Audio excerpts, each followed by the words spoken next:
Il sito archeologico che visitiamo stavolta è il nuraghe Sisini, situato a poche centinaia di metri dall'omonima località ubicata in piena Tregenta.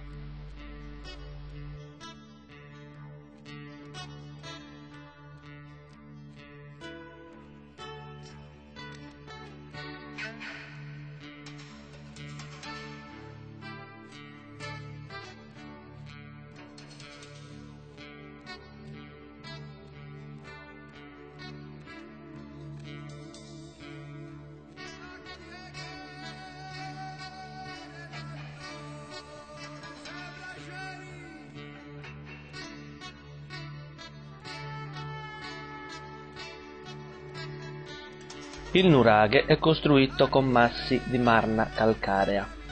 La parte più interna della costruzione non è visitabile a causa di vari crolli che ostruiscono il passaggio nell'unico corridoio esistente. Non si trovano le tracce dell'ingresso al piano terreno e l'unico modo di accedervi è passare dalla parte superiore.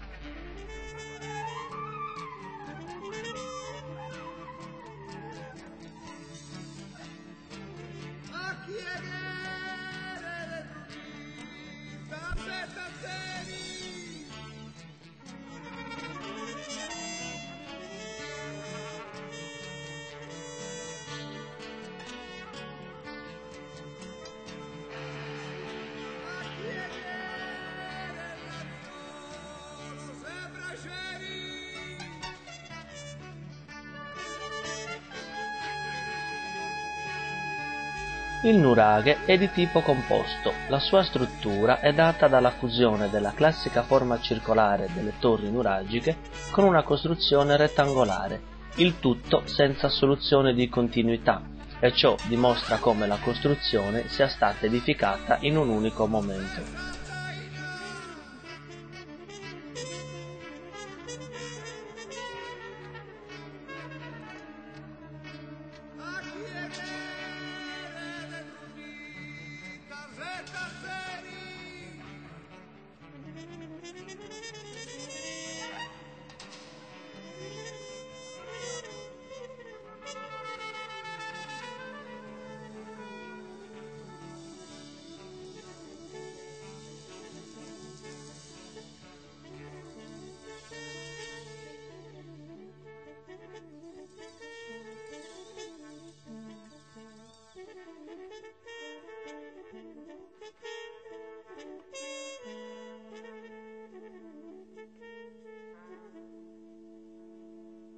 Se mettiamo a confronto la pianta del nuraghe in questione con il recinto di un pozzo sacro nuragico, notiamo una forte somiglianza che può generare dubbi sulla reale funzione di quello che oggi comunemente viene chiamato nuraghe Sisini, ma che magari in passato ne avrebbe potuto svolgere un'altra.